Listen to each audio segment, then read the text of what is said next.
Olá pessoal, bom dia. Hoje é 24 de agosto, segunda-feira, e eu separei algumas notícias para comentar. Inicialmente eu peço que se inscrevam aqui no canal, que curtam esse vídeo e que compartilhem com amigos. Eu trago notícias sobre o mundo da política, da economia e tento abordar algo além do que se comentam em outros portais, em outros canais. Eu tento fazer uma análise mais complexa desses assuntos e mostrar como eles estão relacionados. Sobre política, inicialmente eu tenho aqui para comentar que ontem teve o primeiro debate, né, entre os candidatos à presidência. O Flávio Bolsonaro e o Lula não participaram. O debate promovido pela Band. E aí, só para comentar de um dos motivos que se apresenta para a não participação de todos os candidatos, é exatamente a possibilidade, né, de candidatos sem expressão nas pesquisas, como, por exemplo, o Renan Santos, que mostra apenas uma imaturidade, né? O Brasil com tanto potencial, tanto ainda por ser feito, e a pessoa usa simplesmente um espaço desse, né, como a TV Band, para fazer esse tipo de amostragem, né? Levar fraldas, dizendo que os candidatos ficaram com medo, quando na verdade isso seria até uma boa oportunidade para os três que participaram, né? Cury, o Caiado e o Renan Santos, de mostrar suas ideias, de ir para o debate aberto. E eu nem consegui assistir todo porque estava assim me sentindo mal, achando até um pouco triste e constrangedor. E a pessoa, ao invés de usar o espaço para realmente se diferenciar, mostrar que é um candidato melhor do que o Lula e o Flávio, usa o espaço para ideias absurdas e fazer esse tipo de papel, né? De, que é ridículo, né? Na verdade. Então, isso fica como um dos motivos porque os debates hoje em dia não são interessantes. Um outro fator é exatamente que a sugestão era que todo debate em qualquer TV, em qualquer espaço de internet, deveria ter uma análise de notícias falsas imediata, né? Porque se você vai para apresentar ideias reais e levantar dados sobre determinado assunto, se o outro candidato pode mentir abertamente, fica complicado para que o eleitor, que não tem tanto conhecimento assim, possa fazer uma escolha correta. Então, para mim, é totalmente absurdo esses debates hoje em dia, e eu até sou mais favorável às sabatinas, onde os políticos ficam respondendo às perguntas de jornalistas ou mesmo do público, e mesmo nas sabatinas seria interessante ter essa análise de notícias falsas imediatas, porque às vezes a pessoa está só tendo um canal ali aberto que chega a milhões de pessoas para ficar expondo ideias absurdas e ridículas e sem fazer propostas, né?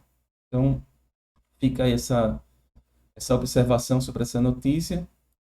Uma outra notícia que eu vi aqui no Infomoney e também no Bloomberg é exatamente o problema que o Bessent, né, que é o secretário do Tesouro dos Estados Unidos, vem passando com as contas, né, do país estando bem problemáticas. Já se fala que os Estados Unidos têm um débito de 40 trilhões, um T, né, trilhões de dólares, que é muito puxado por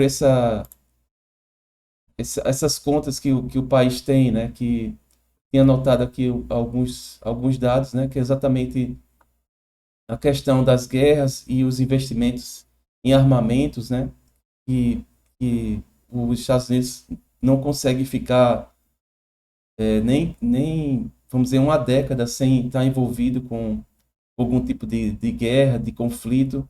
Isso consome quase 1 trilhão por ano, né, de custos, né. Também a questão dessa emissão constante, né, de dólares faz com que os investidores precisem ficar mudando assim de investimento, saindo para ouro, para outros tipos de coisa, investindo em outros países. Os investidores que optam por esse título de dívida de longo prazo estão pressionando para uma taxa de juros maior, por causa que os Estados Unidos não apresentam como fosse uma confiança, né? Não é mais um país tão confiável por causa da política.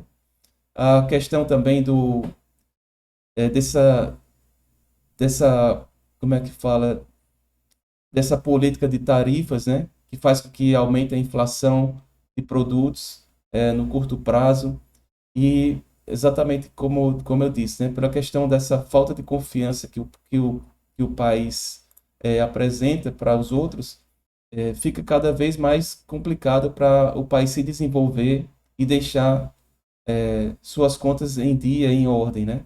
Então, essa pressão é muito grande, essa dívida de 40 trilhões é inimaginável assim, e não se vê uma forma de ter uma solução que não seja até contrária à política que o governo atual tem, né? E a política de conflitos, né? Então, o governo deveria sair desse tipo de proposição e caminhar para um lado mais de trabalhar junto com os outros países, de ajustar as suas contas, de investir em coisas que são realmente importantes, acabar com essa história de tarifaço, defender seus produtos, sua indústria para negociação com outros países, e é tudo que esse governo não está fazendo, né? Então a gente está vendo só as pressões aumentando.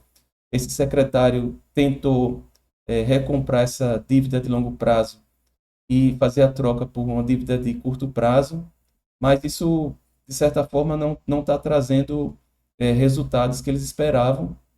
Pelo contrário, a pressão continua para que esses investimentos, esses títulos de longo prazo dos Estados Unidos tenham um juro maior, né? Então, isso é bem problemático e a gente não vê uma solução, como eu disse, além dessa mudança do, da política, né? Saindo dessa base de conflito, né? Que é o que a extrema-direita sempre opta, buscar o conflito, e indo para um caminho mais progressista de trabalho em conjunto, de formação de mercados, o multilateralismo, né, como se fala.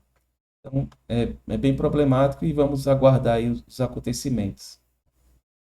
Por fim, tem essa notícia que está em vários portais, a, a questão da empresa Braskem, né, que está com um pedido de recuperação extrajudicial, e é uma dívida de 54 bilhões de reais. Ela está recentemente apresentando já lucros, né, no, nesse período, e no caso ela tem lucros, inclusive, nas outras áreas, não só no Brasil, mas nos Estados Unidos, na Europa. Ela passou por esse problema principalmente pela questão do desastre lá em Maceió, né, o solo afundou devido à produção de mineração que eles faziam. Isso gerou um passivo de mais ou menos 15 bilhões de reais. E também porque esse período de 2022 a 2025 houve uma diminuição no valor, né, da produção do setor petroquímico. Então, esses dois fatos provocaram, né, essas dívidas para a empresa. Mas se esse acordo ficar realmente em vigor, há uma possibilidade de, a partir de 2028, a empresa já ter uma condição melhor. A boa notícia é exatamente que ela já apresenta uns resultados mais favoráveis recentemente, né, esse ano, e é isso que se espera, né, que as empresas que têm esse perfil positivo, né? O setor petroquímico realmente ainda tem um valor alto, né? No mundo globalizado. Então, é um setor que pode realmente gerar muitos recursos, muitos lucros, E, no caso, a gente espera que a empresa possa passar por essa fase, fazer essas correções e voltar a ser uma empresa grande como a gente conhecia, né? Então, seria essas notícias que eu separei para hoje para comentar. Mais uma vez eu peço que curtam o vídeo, que se inscrevam aqui no canal e compartilhem com amigos. Estou aberto para receber sugestões. Se alguém tiver dúvidas, pode me escrever, tem meus contatos aqui no vídeo. E eu desejo um bom dia a todos e um bom trabalho.